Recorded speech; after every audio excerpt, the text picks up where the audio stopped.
இந்தியாவுக்கு மிக முக்கிய இடம். பதறும் பாகிஸ்தான். இஸ்ரேல் போடும் ஹெக்ஸகன் கணக்கு. என்ன மேட்டர்? பிரதமர் நரேந்திர மோடி இஸ்ரேல் நாட்டிற்கு சென்றுள்ள நிலையில் நெதன்யாகு தரப்பில் இருந்து மிக முக்கியமான ஒரு அறிவிப்பு வெளியாகியுள்ளது.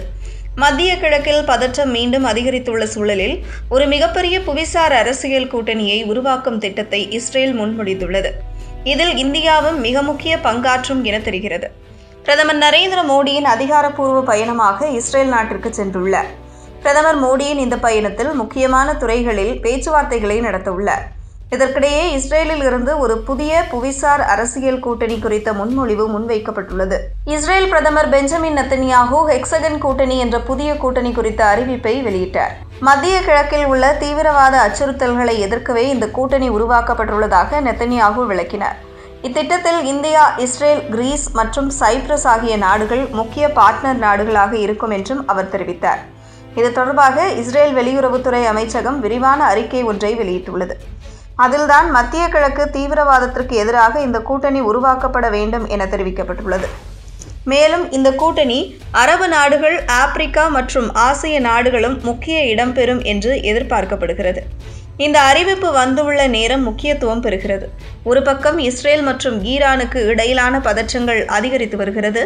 இன்னொரு பக்கம் பாகிஸ்தான் மற்றும் சவுதி அரேபியா நாடுகள் இணைந்து நாட்டோ பாணியிலான ஒரு ஒப்பந்தத்தில் கைகோர்த்துள்ளது. இதற்கெல்லாம் கவுண்டர் கொடுக்கும் வகையில் இஸ்ரேல் இதுபோன்ற ஒரு கூட்டணியை உருவாக்குவதாக அறிவித்துள்ளது. நெதன்யாகுவின் அழைப்பின் பேரில் பிரதமர் மோடி இன்றும் நாளையும் இஸ்ரேலுக்கு அரசுமுறை பயணம் மேற்கொள்கிறார். இது பிரதமர் மோடியின் 2வது இஸ்ரேல் பயணம் என்று இந்திய வெளியுறவு அமைச்சகம் தெரிவித்துள்ளது. இந்த பயணத்தின் போது இரு தலைவர்களும் பரஸ்பர நலன் சார்ந்த பிராந்திய மற்றும் உலகளாவிய பிரச்சினைகள் குறித்து கருத்துக்களை பரிமாறிக்கொள்வார்கள் என்றும் அவர் தெரிவித்தார். ஒரே சிந்தனை கொண்ட நாடுகளை ஒன்றிணைத்து வளர்ந்து வரும் தீவிரவாதத்தை எதிர்க்க வேண்டும். இந்த நாடுகள் அனைத்தும் ஒரு விஷனை பகிர்ந்து கொள்கின்றன. நமது ஒத்துழைப்பு சிறந்த முடிவுகளை தரும், பாதுகாப்பை உறுதி செய்யும் என்றார்.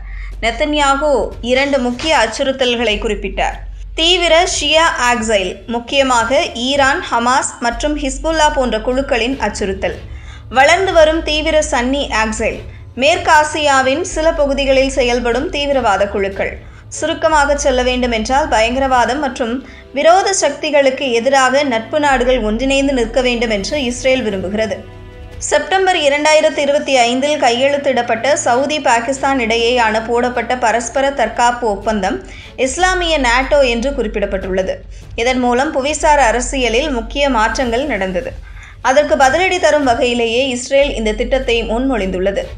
ஏற்கனவே இந்தியா, ஐக்கிய அரபு அமீரகம் மற்றும் இஸ்ரேல் ஆகியவை ஆப்ரஹாம் உடன்படிக்கைகள் மற்றும் I2U2 கூட்டமைப்பு போன்றவற்றில் இணைந்து பணியாற்றி வருகிறது. இருப்பினும் இந்தியா எப்போதும் இதுபோன்ற இராணுவ அமைப்புகளை சேருவதை தவிர்த்தே வந்துள்ளது. அனைத்து தரப்பினருடனும் நட்புறவை பேண விரும்புகிறது. எனவே இந்தியா என்ன முடிவை எடுக்கும் என்பது முக்கியமானதாக இருக்கும்.